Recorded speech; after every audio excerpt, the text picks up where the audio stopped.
And the notes you need today begin with the essential question, what is evolution? Your code is 130, which means a level 1, 3 level 2s. Page is 56, where we're going to take the notes today, and your topic is evolution history. So that's the plan, and we can start. So the first thing we got, you want to make sure you highlight, underline, whatever you do to definitions, because the first thing we got is the definition for the word evolution. And it is simpler than you probably realize. It makes evolution easy to show. But evolution is just this. Make sure it's underlined something. It is a gradual change. That means just a slow change in, it sounds really technical, and I can untechnify it for you if that's a word. But it's a gradual change in the percentage of individuals having a particular phenotype. So that's how you get to say it when you go home tonight, because it sounds really like technical, and your parents are going to be like, my baby's so smart. But if you want to think about it in a little bit simpler terms, all that means is like it is a change in the percentage of people that look a certain way, or things that look a certain way, right? So if 56% of the people on Earth have brown hair, if that changed in 3 years and went down to like 52%, that would count as evolution. Not yet. You're all set, Ashley. Okay. So it's anytime there's like a statistical or a percentage change in the percentage of people, or I keep saying people, but the percentage of things that look an individual way, that counts as evolution. So that's all it takes, right? It's not like, it's nothing more than that. It's really just a simple deal, right? So if the average height of people over time goes down, that would count as evolution. If the average intelligence of people over time was going up, that would be evolution. If the percentage of people that have a particular trait over time changes, that counts as evolution. That's why so much of this stuff counts. Like Amy was talking about with the German Shepherds that changed their appearance over time. That's all it takes to evolve. Your appearance, either internally or externally, or some type of phenotype that you have, changes over time. Charles Darwin came up with this theory, right? After how he gathered his data for it, and how it's kind of reasonable that he came up with what he did. So what you see on here, there's obviously that's Russia, right? Thank you. That's England. So here's England. Here's where this fellow began, Charles Darwin began. And this red line is his path of travel around the world on a boat, right? Not like a cruise line or something like that, but a research vessel that he was on, a sailboat. And it took him a number of years to make his way around the world. And he spent a lot of time right there in the corner by number 10. And you guys mentioned the name of this place yesterday. Do you still remember it today? Start with the G. Close. Yeah, the Galapagos Islands, right? Yeah.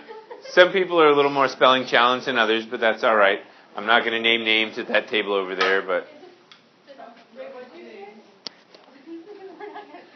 definitely did not start with a G. But that's all right, Trinity, or whoever else may have said that. Okay. So over here is where we spent a lot of time in the Galapagos Islands. It was an island that had not been impacted by man. And, well, we'll get right into it here anyway, rather than go into it without the notes. But Charles Darwin was the name of the man. If you did not know that, you got to write this down. If you already knew that, obviously there'd be no reason to write that down. And how he developed the data, right? When you do this, it's not like you just think, I thought of an idea. I'm going to publish it, and we'll see how it turns out.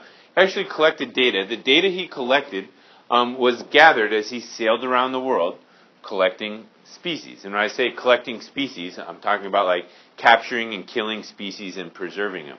They had barrels and barrels of whatever formaldehyde and stuff like that on board their ship, and he just catch something, conk it, and stick it in there. So he had barrels and barrels and barrels of preserved animals that he collected all the way around as he traveled through the world. And like it says, he concentrated on the Galapagos Islands. That's where he spent a lot of time collecting critters, because there was some pretty unique examples of things there, and things did not exhibit any fear towards humans there. He could walk up and collect these things. He could just grab birds. He could pick up tortoises and things like that. There was nothing was scared. So it was a good spot to collect. Charles Darwin, on his travel there, collected on this island mostly finches, which is a species of bird, tortoises, and also fossils of extinct organisms, things that had just gone by the wayside. And these tortoises are like humongous tortoises. We're talking about tortoises you could sit on top of, tortoises. Like, they're called giant tortoises, right? So they are big. And he collected finches and he collected tortoises and the bones of extinct animals. And what he was able to do with these is he could see the small differences between all these things that were related. And in fact, even today, the study still goes on. These are called Darwin's finches. They still collect these. They still measure their beaks each year to see what changes are taking place. One of the things you got to know is the name of the book he wrote, because it's just one of the things, it's one of the level 1 questions you'll have to memorize. And that is that the title of the book he wrote was called On the Origin of Species.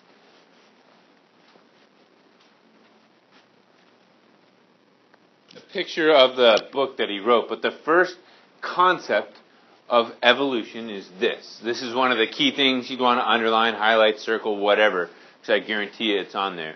And that is the characteristics, meaning like the phenotypes or the things that animals exhibit, vary, which means they're different, depending on the habitat or the climate they live in.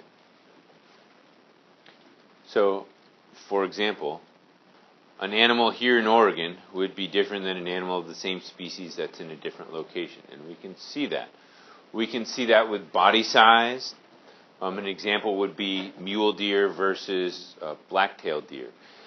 Two animals that are both deer, but they live in different places. Black-tailed deer kind of live in like our area, like from the Cascade Range to the coast, where it's more densely forested, where it's kind of a rainforest type of situation, versus the mule deer, which live in the desert, and they've got different body sizes. They're put together differently. Mule deer are much bigger.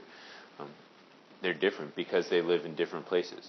You can see it within the same species, like white-tailed deer that we talked about. In Texas, a big one's 150 pounds. In Canada or in Maine, where I'm from, a big one's like 300 pounds, because different climates produce different styled animals.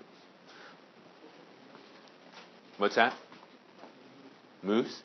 Yeah, those are different too. We've got like the Alaskan Yukon moose, which are gigantic, like 1,600-pound critters. And then you've got the, I think, Shiras moose, which are the ones that are in eastern Oregon, Montana, Idaho, and that. And they're smaller bodied. And then the ones that live in Maine, I think, are, I forget the name of those, but a separate subspecies. And they're all different sizes because they live in different climates. So as we continue on through this, we're talking about the way things look here. And I've got 3 specific pictures up here about how, like, the habitat they live in influences the way they look. One of these Christian brought up earlier, and that's taking a look at fish from the bottom and from the top. These things that's 3 brook trout that are sitting on the bottom, or any trout really. If you look at the top side of a trout, when you catch them, you'll notice there's like spots, round spots, and like weird little pieces on there on the top of them. And that is there because it blends in pretty well with the gravel below, which is about in those same things. So it's camouflage. The part that's really easy to see on these right now is their fins that stick out like that. The reason you can see their fins so easy is because it's breeding season or spawning season for those.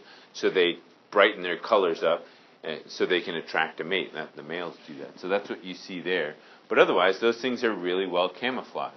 If you look at the bottom side of them, just like Christian was saying, they're white. That's because when a predator looks at them from the bottom up, they blend in with whatever's up there. They blend in with the sky better. That's why if you look at our bombers or fighter jets or anything like that, they're not painted like some gnarly color. They're painted to blend in. And sometimes the top color can be different than the bottom color because they blend in that way. Looking down or looking up, it's harder to see them. That's the reason for it. And did we talk about giraffes yesterday? Like why giraffes have long necks? The vocab word you want to get down is natural variation. And natural variation, it might be one you already know actually, and it's as simple as its description as the word itself implies. It is differences among individuals in a population, right? So natural variation in humans, you could talk about anything that makes you different from somebody else. It could be height, hair color, eye color, reaction speed, intelligence, any of that. Ability to do specific things. Some people have really good fine motor skills. Some people don't. So natural variation is any kind of difference that exists between animals within the same species. And you look at them, and you can look at them here and see these are all finches that were studied in the Galapagos Islands. They're all the same species, but they're all the same like variety of bird, but they've all got little differences between them. Some of those natural variations, right, are good in specific places. Some of those are bad. We talked about it briefly. How would natural variations occur? Amy was talking about this earlier. It's called artificial selection. Artificial selection can be used as evidence of evolution because we can force species to change more rapidly over time than they would normally. And that is that humans choose which traits get passed on. Right? They do it with cows. If you were in Berg's class, you'd talk about cows and how they always breed the best cows with the best cows to make even better cows. They do it with dogs, particularly like show dogs. That's why if you get one of those, they're so expensive. They breed the best dog with the best dog to make a better dog all the way down, so that over time the species keeps getting better and better and better. Aaliyah? Is how evolution actually works. So this is kind of the crux of it, but it's pretty simple to understand. And that is that of the natural variations that are out there, right, we've talked about this, of the mutations that exist, of the differences between individuals, some of them increase, the word's fitness, increase your ability to have kids. Some of them don't. Those that do get passed on more often, right?